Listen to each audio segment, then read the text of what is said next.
حسین کا ذکر بھی عبادت ہے، حسین کا نام لینا بھی عبادت ہے، غم حسین میں رونا بھی عبادت ہے۔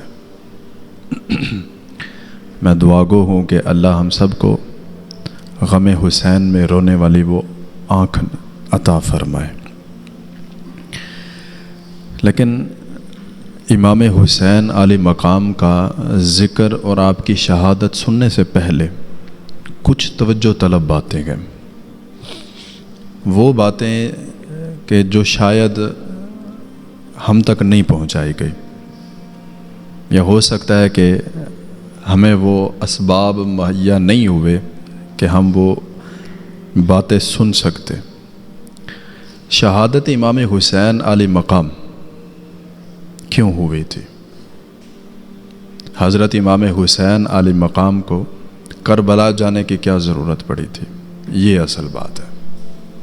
جب ہمیں یہ بات سمجھ آ جائے گی تو شہادت امام حسین کا اصل مقصد بھی ہمیں سمجھ آ جانا ہے۔ غم حسین میں رونا عبادت ہے، ذکر حسین کرنا بھی عبادت ہے، امام حسین علی مقام کا نام لینا بھی عبادت ہے۔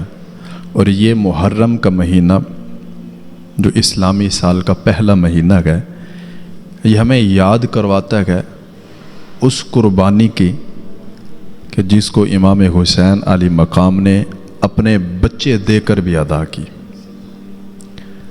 لیکن توجہ طلب بات ہے کہ امام حسین علی مقام کربلا میں کیوں گئے تھے، وجہ کیا بنی تھی؟ اصل بات یہ ہے، جب یہ ہمیں سمجھ آئے گی نا تو ہمیں شہادت کا جو فلسفہ ہے وہ ہمیں سمجھ آئے گا۔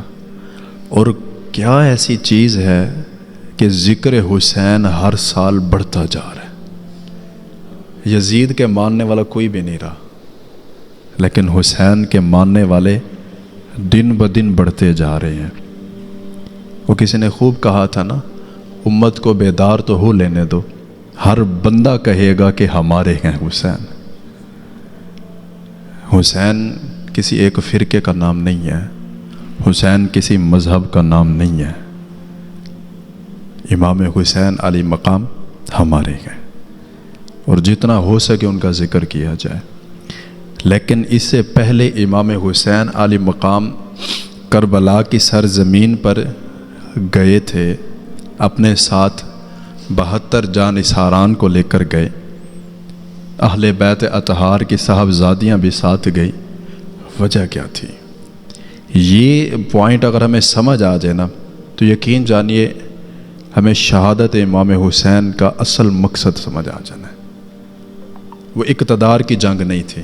کچھ لوگ کہتے ہیں کہ اقتدار کی جنگ تھی، وہ اقتدار کی جنگ نہیں تھی۔ اور کچھ لوگ یہ کہتے ہیں کہ 2 صاحبزادوں کی جنگ تھی، جنگ نہیں تھی یہ،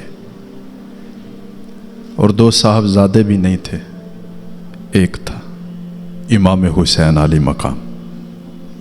اور یہ اقتدار کی جنگ بھی نہیں تھی۔ کچھ لوگ اس کو یہ رنگ دیتے ہیں کیا کہ امام حسین علی مقام وہاں پر گئے تھے تخت کی وجہ سے۔ ان کو تخت کی کیا ضرورت ہے؟ جنہوں نے حضور پاک علیہ الصلوۃ والسلام کے کندھوں پر سواری کی ہو، اس سے بڑا تخت کیا ہو سکتا ہے؟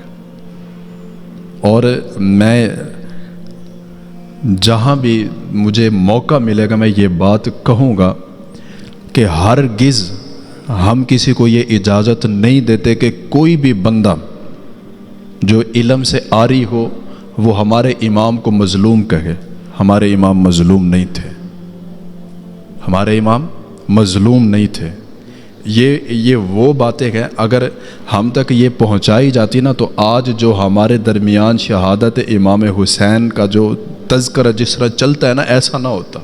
یہ روایتی ہے، اصل بات جو ہے وہ ہم تک نہیں پہنچائی گئی۔ ہمارے امام مظلوم نہیں تھے، ہمارے امام پر کوئی ظلم کر سکتا ہی نہیں ہے۔ آپ تو اس خاندان سے تعلق رکھتے ہیں کہ اگر بچہ زمین پر ایڑیاں رگڑے تو زمزم جاری ہو جاتا ہے، جو آج تک چل رہا ہے، جس کو آج تک کوئی روک ہی نہیں سکا۔ تو امام حسین کے سامنے پانی کی کیا اوقات ہے؟ یا امام حسین کے سامنے ان یزیدیوں کی کیا اوقات ہے کہ وہ ہمارے امام پر پانی بند کر دیں؟ بلکہ پانی تو خود یہ چاہت ظاہر کر رہا تھا کہ اے امام اگر آپ اجازت دیں تو ہم آپ کے لبوں کو چومنا چاہتے ہیں.